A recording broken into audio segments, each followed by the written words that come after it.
இந்த வைகாசி விசாகத்துக்கு என்ன பெருமை, விரதம் எப்படி இருக்கணும், என்ன மாதிரி விரதங்கள் இருந்தா சிறப்பு, அப்படி இல்லைன்னா எதுக்காக என்ன பிரார்த்தனையை நம்ம கையில் எடுத்து இருக்கலாம். உங்களுக்கு உடல் நல குறைவுகள் சரியாக வேண்டுமா, 11 நாட்கள் நீங்க இந்த வைகாசி விசாகத்திற்காக விரதம் இருப்பீர்களே. ஆனால் விரதம்னா எண்ணிக்கை கணக்கு உண்டு. முதல்ல எத்தனை நாள் விரதம் இருக்கீங்க அதுதான் முதல்ல கேட்பாங்க இல்லையா.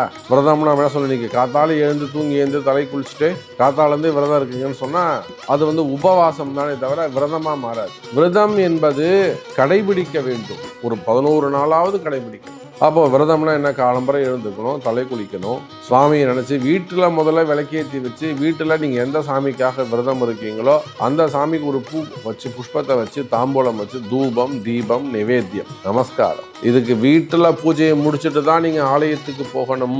அப்புறம் ஆலய வழிபாடு, அங்க போய் உங்க பிரார்த்தனையை நீங்க சொல்லணும். இதுதான் விரதம் அனுஷ்டிக்கும் முறை. 11 நாளும் இப்படி நடக்கும்.